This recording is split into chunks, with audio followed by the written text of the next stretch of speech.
One of the devotionals I read today quoted from Isaiah 53, verse 2. He had no form or majesty that we should look at him, and no beauty that we should desire him. And it just talked about how Jesus didn't come in the form that people expected him to, coming in as a baby. And beyond that, who he was and what he looked like wasn't what people expected. And that's part of Christmas, isn't it? We give each other packages, and when I was a kid, I remember my parents wrapping things in a way that I wouldn't know what they were, because we'd always try to figure out what was in our boxes. Jesus, and I've been my sermon series right now in Advent is based on this idea that the Israelites had great expectations for the Messiah, and Jesus fulfilled those. He met those, but he was more than that. He went beyond their expectations, and some of their expectations were wrong, and yet a lot of them were right.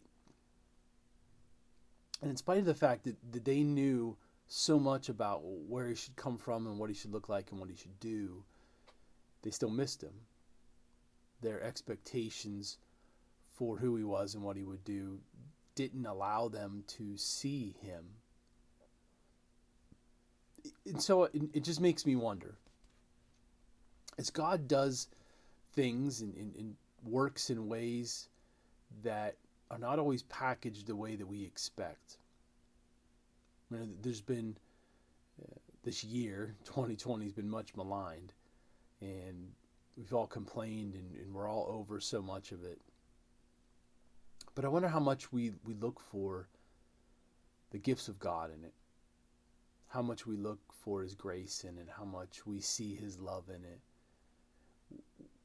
Sometimes God takes these things that don't look beautiful, that aren't beautiful, and they're the things he uses to do the greatest things in our lives, the greatest works. Jesus didn't look like what the Israelites wanted their Messiah to look like, but God sent him in the form that he needed to be sent in, to be who he needed to be, not who people wanted him to be, but who they needed him to be. So maybe we need to stop looking for God in just the beautiful things, and the easy things, and the good things, and the things that we would call blessings. So often we get something good, and that's when we say, God's working, God's done something, God's given me something.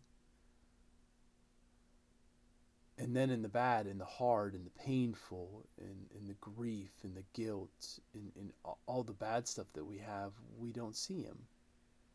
But God's there in those things. Sometimes he's there in those things more than he is in what we think is a blessing. So stop looking for him where you expect him to be. Stop looking for him in just what you see beauty in. Stop looking for him just in where you want to find him. And start looking for him where you don't see him, because he's there. It may not be beautiful. It may not be pretty. It may not be what you want to see. But it might just be what you need to see.